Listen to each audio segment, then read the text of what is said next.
Salve galerinha, PT de anos, Wesk. Então vamos aqui hoje para a nossa segunda parte de propagação de calor.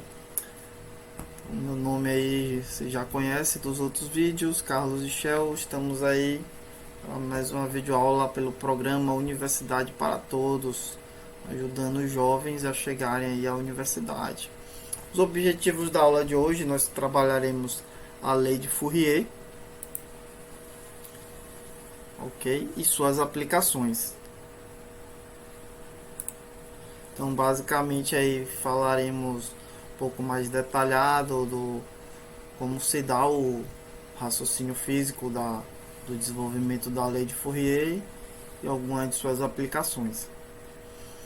A lei de Fourier, a lei da condução térmica, também conhecida como lei de Fourier, estabelece que o fluxo de calor através de um material é proporcional à sua temperatura. Então vamos aí associando, né, as proporcionalidades, né? Proporcional à temperatura, assim dizemos que a energia se transfere da região de alta temperatura, certo? Então grava aqui alta temperatura para a região de baixa temperatura. A condução térmica visa o equilíbrio térmico do material. Então isso aqui vocês podem analisar aí que nós já vimos isso na aula anterior, na primeira parte aí de propagação de calor, a lei do equilíbrio térmico, certo? Então, dá uma revisada lá. Então, o que eu estou querendo dizer aqui é que o fluxo está associado a essas relações aí. Então, vamos ver um pouco mais sobre, com mais detalhes aí, a intuição aí do desenvolvimento da lei de Fourier, ou seja, aqui o seu raciocínio físico, né? Então, podemos nos perguntar aí, né? O que a lei de Fourier exatamente descreve, o que ela calcula? Ela descreve a condução de calor no meio, ou seja, permite o cálculo da taxa de transferência de calor em qualquer ponto do meio, certo? Então, vamos grifar aqui. Então, vamos começar a intuir isso aqui. Então, vamos supor aqui que eu tenho aqui uma chama aqui, certo? Uma fonte de calor aqui no meu ponto A aqui, certo? E cá eu tenho o meu ponto B, ok? Então, como se dará o fluxo de calor? Vou determinar aqui pela letra φ, certo? Vocês vão encontrar muito aí nos livros, essa letra φ representa o fluxo de calor. Então aqui a área, vamos considerar que se eu estou emitindo aqui um fluxo de calor sobre a seção transversal aqui da área, então vamos fazer uma analogia aqui. Se eu aumentar essa área aqui, vamos supor aqui, quanto maior a área aqui, certo? Se eu fazer uma área maior, então vou ter mais espaços, então logo eu vou ter mais moléculas aí na seção transversal aí fluindo, logo maior fluxo de calor, concorda ou não? Então eu vou colocar aqui a área, colocar a área aqui, né? Diretamente proporcional ao fluxo. Então φ é o fluxo que está fluindo aqui, ok? Eu vou relacionar aí ao que ele é diretamente proporcional. Então concordamos que a área, né? E se eu tenho aqui um ponto A e um ponto B, vamos dizer que aqui seja 50 graus Celsius. Eu vou colocar aqui 40 graus Celsius. É uma variação pequena, né? Vamos dizer assim, só 10 graus Celsius. Então, menor variação, né? Aqui tá, vamos dizer que aqui tá 50 e cá tá 40, então o fluxo aqui vai ter uma pequena variação de 10, né? E se eu aumentar isso aqui, jogar 100 graus Celsius e cá 0 e no ponto B 0 graus Celsius. Então vocês concordam que essa variação vai ser maior, né? Vocês concordam aqui que o fluxo vai conduzindo a maior intensidade aqui devido a essa variação. Então logo aqui eu vou intuir que o fluxo de calor é diretamente proporcional à variação de temperatura, né? Quanto maior essa variação, maior aqui o fluxo de calor, ok? E o comprimento aqui, né? O comprimento da barra, nós vimos por condução térmica, né? Então revisa lá, a condução térmica se dá partícula a partícula, né? Eu tenho aqui uma fonte de calor, ela vai indo aqui partícula a partícula, a energia cinética aqui conduzindo partícula a partícula. Então vamos intuir aqui que quanto maior esse comprimento aqui, né? Mais oneroso aqui o fluxo de calor, né? Mais longo, né? Então menor a intensidade aqui. Então eu concluo aqui que ele é inversamente proporcional, né? O comprimento aqui, vou chamar de L, é inversamente proporcional ao meu fluxo de calor. Então coloco aqui, multiplicando, né? E para concluir aqui a nossa equação, eu tenho que levar em consideração o material, né, que eu estou utilizando, né? Se é um metal, se é madeira, por exemplo, metais nós sabemos que são bons condutores, né? Madeira já não é um bom condutor. Então, quanto maior aqui o K, que é o coeficiente de condutibilidade térmica, maior vai ser o fluxo aí de calor, melhor vai fluir aí o fluxo, ok? Então aqui nós chegamos à intuição da lei de Fourier, certo?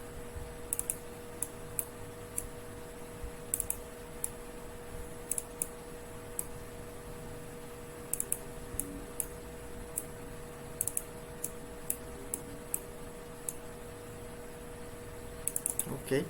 Temos a equação geral. O que é o fluxo de calor?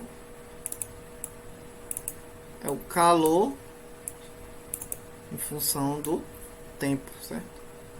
Então, calor pelo tempo é o meu fluxo de calor. Então, essa aqui é minha forma geral, ok?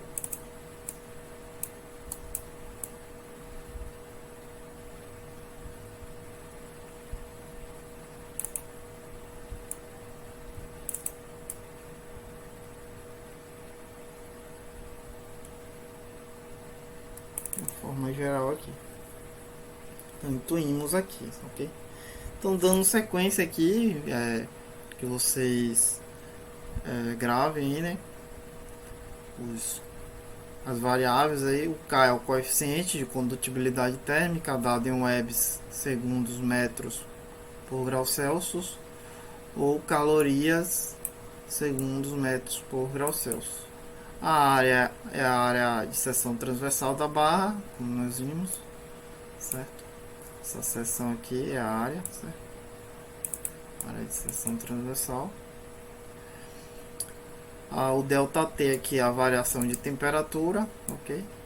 O L é a espessura da barra, né? O comprimento. E o φ é o fluxo de calor, dado em joules por segundo ou calorias por segundo, certo? A barra em metros e a área em metros quadrados. Nós temos suas unidades. Então vamos aplicar aqui, que a gente acabou de trabalhar, né? De intuir a lei de Fourier. Então eu pergunto qual é a quantidade de calor que flui do corpo A para o B em 2 minutos. Então um exercício bem simples aqui, vamos tentar fazer rápido, né? Então ele quer a quantidade de calor, né? Quantidade de calor é o que? É fluxo vezes o tempo, né? Então o tempo eu já tenho, certo? Então o calor que eu quero saber é igual a o fluxo eu não tenho e o tempo eu tenho aqui que é 2 minutos, certo? 2 minutos. Só que o tempo aqui é trabalhado em segundos, né? Na unidade padrão. Então aqui eu vou ter 120, bota aqui 120 segundos, certo? Então vamos trabalhar aqui para achar o fluxo, né? Pela lei de Fourier. Aí a gente já sabe que a lei é K vezes a área, né? Vezes a variação de temperatura sobre comprimento, ok? Então o fluxo de calor, que é o que eu quero saber, é igual a, quem é o K, é 50 calorias, certo? Quando eu cortar aqui as unidades, só vai sobrar calorias por segundo, certo? Então, mas aí quando tentem refazer aqui e vai cortando as unidades. O A aqui é 2 metros quadrados, certo? Vezes 2, vezes a variação de temperatura aqui é 0, que é 50, então eu tenho vezes 150 sobre o comprimento, que aqui está em centímetros, transformando para metros, né? Que é a sua unidade usual, vai ficar 0,2. Então fazendo as contas aí, depois vocês fazem aí e rever se está certo. O fluxo calculado aqui deu 15, vou colocar aqui 15 vezes 10 a quarta calorias por segundo, certo? Substituindo aqui esse fluxo aqui, certo?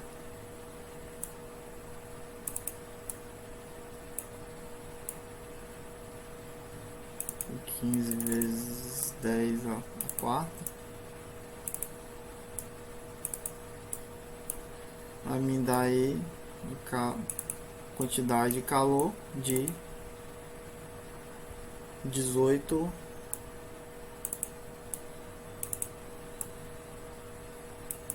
mega, é 10 a 6, certo? Calorias, ok?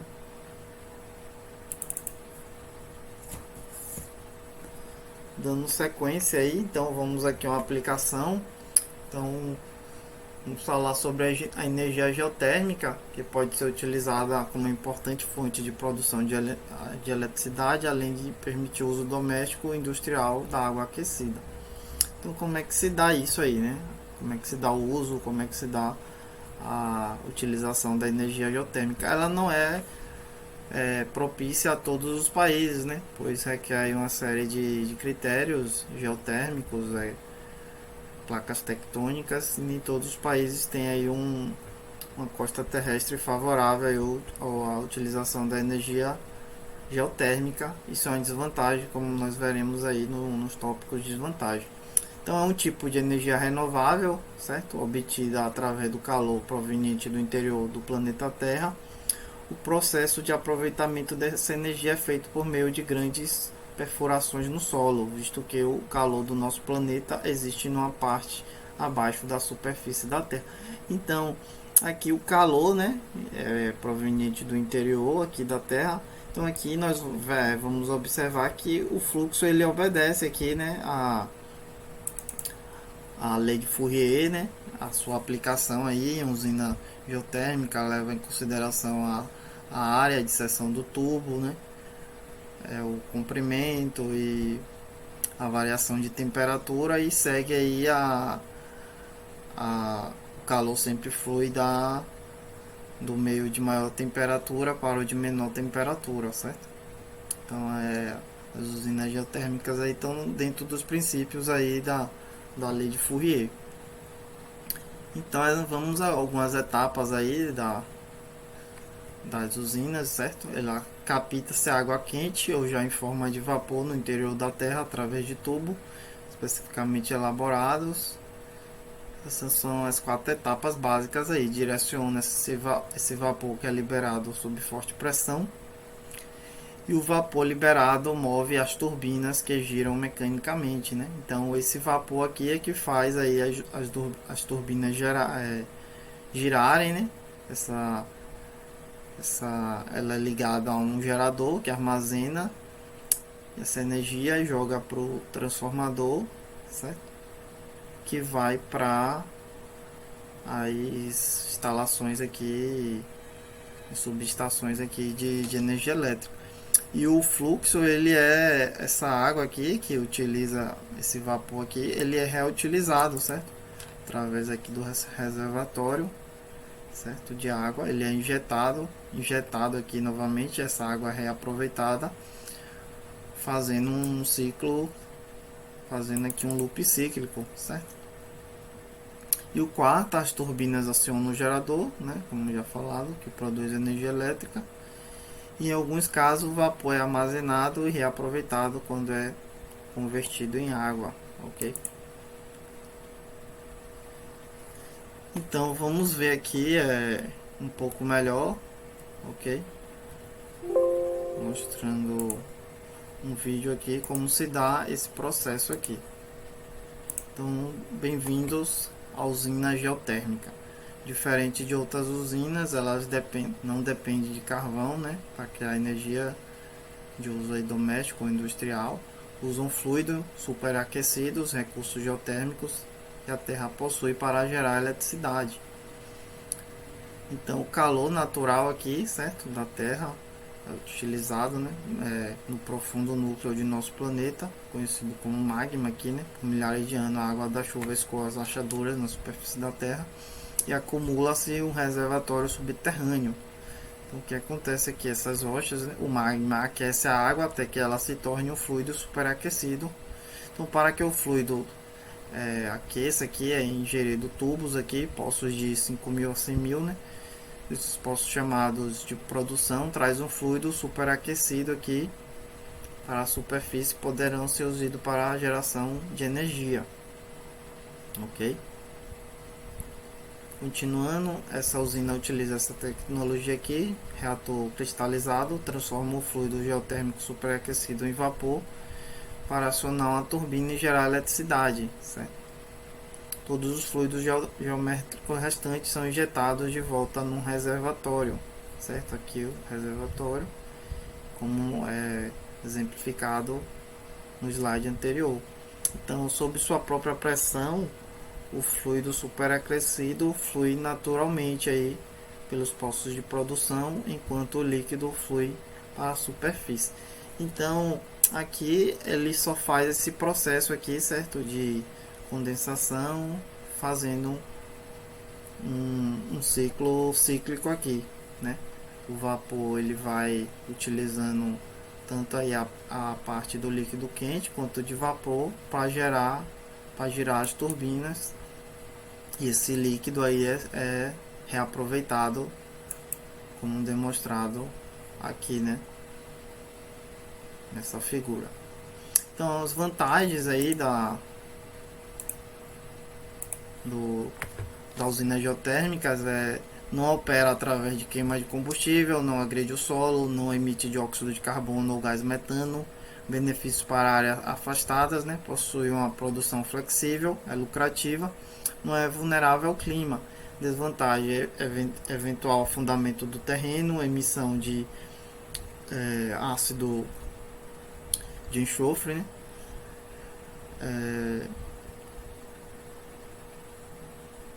Poluição sonora e elevado aquecimento local, né? Ele tem essa poluição sonora, possível contaminação de rios e lagos, né?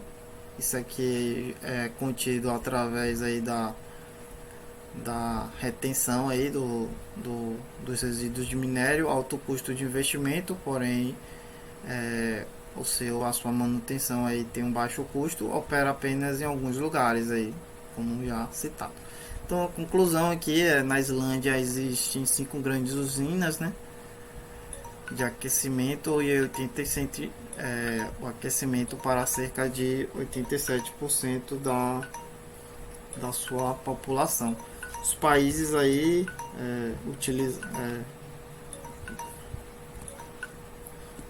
que utilizam diversos países, né? Utilizam Estados Unidos, Filipinas, Indonésia, China, Japão.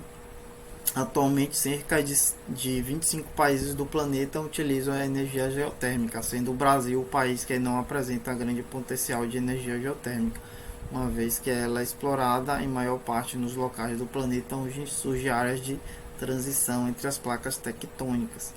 Então aqui tem uma questão do Enem, né? Como é que o Enem cobra isso? Então aqui eu vou deixar para vocês fazerem essa questão. Então aqui tem um contexto aqui, né? Fala da energia geotérmica, da usina geotérmica. Eu só vou fazer uma breve discussão aqui para vocês. Então, letra A, utilizam a mesma fonte primária de energia que as usinas nucleares, sendo, portanto, semelhante a riscos decorrentes de ambas. Então, pela nossa aula aqui que nós tivemos, já dá para vocês responder aqui, né? Aqui eu marcaria falso, certo, pessoal? As usinas nucleares utilizam urânio, né? Não é o mesmo material, né?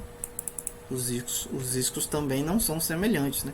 Funcionam como base de conversão de energia potencial gravitacional em energia térmica. A gravitacional é o que? É a hidrelétrica, né? Então aqui também julgaria falso.